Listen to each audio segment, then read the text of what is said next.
संविधान निर्माता के लिए अपशब्दों का इस्तेमाल करते हो और प्रधानमंत्री को शर्म आनी चाहिए, गृह मंत्री को शर्म आनी चाहिए, मुख्यमंत्री मोहन यादव को शर्म आनी चाहिए कि ऐसा व्यक्ति बेखौफ घूम रहा है, ऐसा व्यक्ति खुलेआम प्रेस कॉन्फ्रेंसें कर रहा है, ऐसा व्यक्ति सड़कों पर अपमानजनक भाषणों का इस्तेमाल कर रहा है और उसके खिलाफ कोई कानूनी कार्रवाई नहीं हो रही है। संविधान निर्माता तो एक ही था, एक ही है और एक ही रहेगा। और पूरे अनिल जो मिश्रा है, जो सो कॉल्ड मनवादी व्यक्ति है, इसके पूरे खानदान की सारी डिग्रियां जुड़वा लेना अनिल मिश्रा की।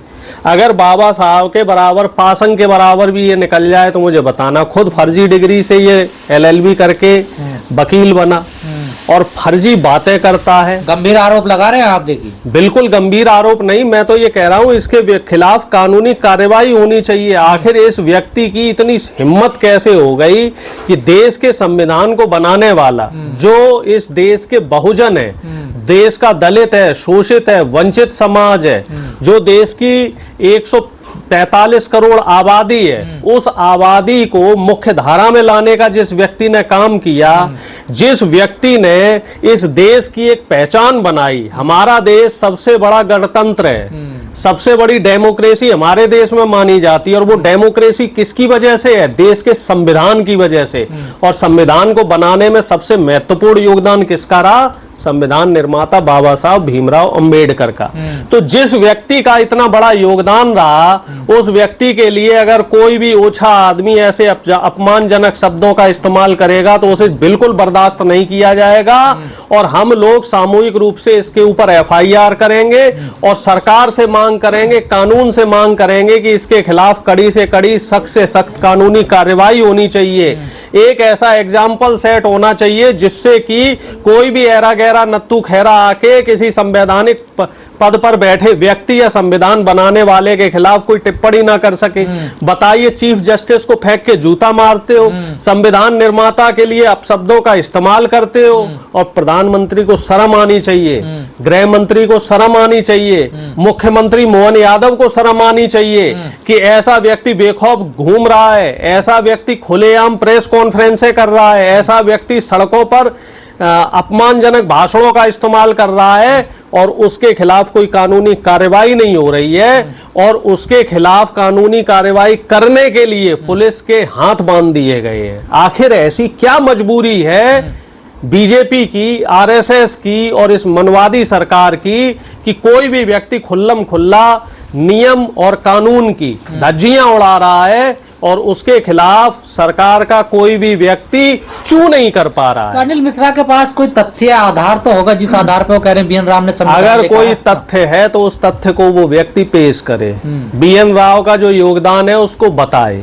मेरी जानकारी में BN राव उस समिति में उनकी एक बाबू मुंशी के बराबर की हैसियत थी। एडवाइजर तो थे ना? देखिए, एडवाइजर तो हमने क्या कहा, हमने 300 आदमी थे उस पूरी कमेटी में। बाबा साहब ने तो नाम लिया, देखिए बाबा साहब ने सबका नाम लिया। बाबा साहब तो उसमें सर्वे सर्वा थे, उस कमेटी के सर्वे सर्वा थे बाबा साहब। और ये बाबा साहब का बड़कपन था कि BN राव का नाम लिया, कि BN राव का योगदान रहा।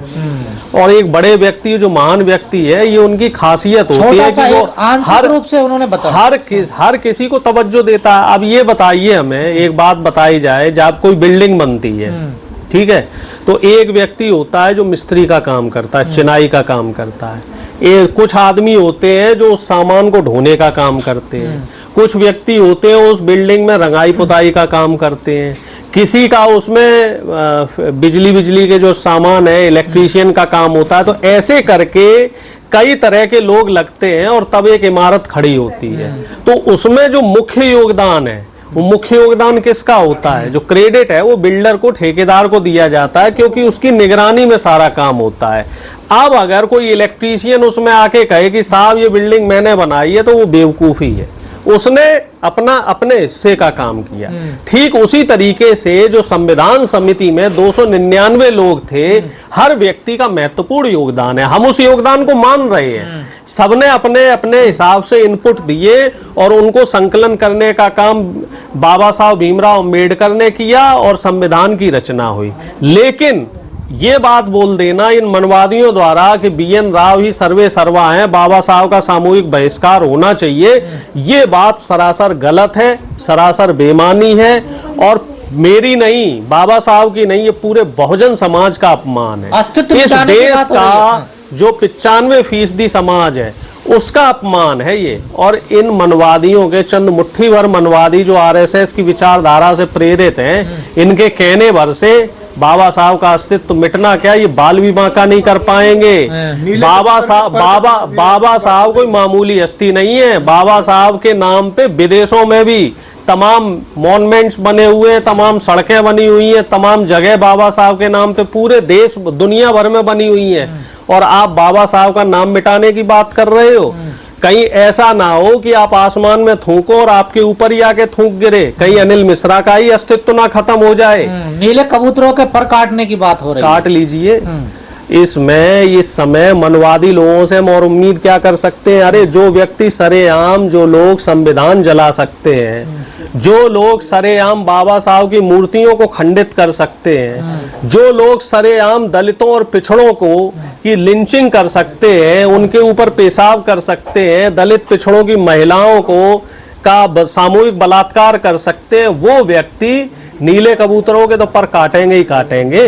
हम तो कह रहे हैं पर क्या काटना है, जो मन आए वो आप कर लो, लेकिन हमारी आवाज आप दबा नहीं सकते। मध्य प्रदेश में जो जाटव समाज का बहिष्कार हुआ था उसका भी समर्थन कर रहे हैं वो तो अनिल मिश्रा। बिल्कुल करेंगे, क्योंकि ये मनवादी लोग हैं। इनसे जाटव समाज नहीं बर्दाश्त होता, इनसे दानक समाज बर्दाश्त नहीं होता, इनसे कोरी समाज बर्दाश्त नहीं होता। एक दलित समाज का बुजुर्ग लखनऊ में भी था जिसको पेशाब चटवाई थी। ऐसे ही एक घटना आदिवासी समाज के लिए हुई थी, वो भी मध्य प्रदेश की थी, जिसमें उस आदिवासी बच्चे के मुंह पे पेशाब की गई थी। और इस तरह की कई घटनाएं हैं। कहीं राजस्थान से घटना सुनने को मिलेगी कि पानी पीने के बदले में उसको जान से मार दिया। कहीं बिहार में आपको ऐसी घटना सुनने को मिल जाएगी। अभी मध्य प्रदेश में भी एक दलित समाज के व्यक्ति पर मोबाइल चोरी का आरोप लगा दिया गया और उसके हाथ पैर बांधकर उसकी पिटाई की गई। खेत मेड़ को लेके एक दलित व्यक्ति की लिंचिंग कर दी गई। 15 बीजेपी RSS के नेताओं ने मिलकर उस व्यक्ति को खेत में ही जान से मार दिया। तो ये कोई घटना ऐसा नहीं है कि ये साल या 2 साल में या 6 महीने में एक घटना हो रही है। आए दिन ये काम हो रहा है। और ये काम कब हो रहा है? जब देश में संविधान लागू है और बीजेपी की डबल इंजन सरकार है और सो कॉल्ड प्रधानमंत्री ये कहते हैं कि हमारी सरकार बहुत मजबूत है। और जब मजबूत सरकार के रहते हुए इस तरीके से अत्याचार हो रहे हैं, तो आप सोचो अगर देश में संविधान ना होता, देश में अगर मनुस्मृति लगी होती, तो इस देश का संघीय ढांचा क्या होता, इस देश में दलित पिछड़ों और शूद्रों के साथ क्या नहीं हो रहा। जब इतने बड़े समाज का बहिष्कार किया जा रहा है तो जिस हिंदू धर्म की ये बात करते हैं, जिस हिंदू राष्ट्र की ये बात करते हैं, वो तो कमजोर हो जाएगा अगर दलित समाज को हिंदू धर्म से बाहर। देखो साहब, सिर्फ कावड़ ढोने के लिए मैं फिर इस बात को कहूंगा, कावड़ ढोने की बात आए तो दलित हिंदू है। जब मंदिर मस्जिद के दंगे करवाने की बात आए तो दलित पिछड़े हिंदू है। जब मुसलमानों की लिंचिंग करने की बात आए तब दलित पिछड़े हिंदू है। जब बीजेपी को वोट दिलवाने की बात आए तो दलित पिछड़े हिंदू है। लेकिन जब मंदिरों में शंकराचार्य बनाने की बात आए, मंदिरों में पुजारी बनाने की बात आए, जब जज बनाने की बात आए, जब IAS अफसर बनाने की बात आए, जब साथ में बराबर बैठाने की बात आए, तो दलित और पिछड़े हिंदू नहीं होते हैं। ये हमारे देश का दुर्भाग्य है। ये मनवादी उस समय उनको शूद्र बता देते हैं, कहते हैं तुम शूद्र हो, तुम अछूत हो, तुम्हें बराबर बैठने का अधिकार नहीं है, तुम्हारा हम सामूहिक बहिष्कार करते हैं, तुम समाज में रहने लायक नहीं हो। लेकिन जब वोट डलवाना है तब उनको सरमाथे पे रखा जाता है और प्रधानमंत्री उनके पैर धोते हैं। आपको भी याद होगा वाल्मीकि समाज के लोगों का प्रधानमंत्री ने पिछले चुनाव में पैर धोए थे। लेकिन अब जब उनका अपमान हो रहा है तब प्रधानमंत्री कहीं दिखाई नहीं दे रहे। प्रधानमंत्री फिर विदेश यात्रा पे निकल जाते हैं। जिस प्रकार की बयानबाजी मध्य प्रदेश में कर रहे हैं, इससे तो समाज में खटास पैदा होगी, तो समाज आमने सामने। अनिल मिश्रा को पीछे से सपोर्ट है किसका? बीजेपी RSS के बड़े बड़े मनवादी नेताओं का। नहीं तो अनिल मिश्रा इतनी बड़ी बाहरकत कर नहीं सकता था। आप ये जान लो, ये बात आप अच्छे से समझ लो। मोहन भागवत की जो गैंग है, प्रधानमंत्री मोदी की जो गैंग है, अमित शाह जी की जो गैंग है, ये जो नेक्सस है, इस नेक्सस ने अनिल मिश्रा को पीछे से सपोर्ट कर रखा है। अदरवाइज आप बताओ कोई व्यक्ति जरा सी भी संविधान के खिलाफ कोई बात कह जाता है तो उसके ऊपर इतने कानूनी केस लग जाते हैं, राजद्रोह, राष्ट्रद्रोह, तमाम गुंडा एक्ट और तमाम तरह की कार्रवाइयां हो जाती हैं। और दुख की बात है कि इस व्यक्ति की हिमाकत बढ़ती जा रही है, इसका दुस्साहस बढ़ता जा रहा है, इसकी बदतमीजी बढ़ती जा रही है, इसकी बदसलूकी बढ़ती जा रही है और ये रुकने का नाम नहीं ले रही है और सरकार कुछ बोल नहीं रही। तो जाहिर सी बात है कि जो सरकार में बैठे लोग हैं वो अनिल मिश्रा जैसे लोगों को सपोर्ट कर रहे हैं। अनिल मिश्रा, वो एक बहुत पुरानी कहावत है कि जब आदमी का बुरा वक्त शुरू हो जाता है तो ईश्वर सबसे पहले उसकी बुद्धि हर लेता है। तो अनिल मिश्रा का बुरा वक्त शुरू हो चुका है। एक लिमिट तक तो आप संविधान का विरोध करो, चाहे संवैधानिक पद पे जो व्यक्ति बैठे हैं उनका विरोध करो, वो ठीक है। हर चीज की एक लिमिट होती है, उस लिमिट को अमित मिश्रा ने अब क्रॉस कर दिया। अनिल मिश्रा जो है अब ये कह रहे कि बाबा साहब कुछ नहीं थे, सब कुछ सर्वे सर्वा BN राव थे। और BN राव क्या था? BN राव एक साधारण सा मुंशी था जिसका काम था कि उस जो डेटा आ रहा है उसको कलेक्ट करना, सिर्फ डाटा कलेक्शन का काम था। उसके अलावा तो नहीं थे, देखिए वो भी वो देखो एक बात, अरे एक बात मेरी बात समझ लो, 300 आदमी थे उस संविधान सभा में, ठीक है ना। हम कोई व्हाट्सएप यूनिवर्सिटी से पढ़े लिखे व्यक्ति नहीं है तो कि व्हाट्सएप यूनिवर्सिटी से तो IAS थे वो भी, देखिए। अरे तो IAS तो हर साल 100 आदमी IAS, 500 आदमी IAS बनता है। और देश में कब से IAS की परीक्षाएं हो रही हैं, हजारों आदमी IAS बन चुका है।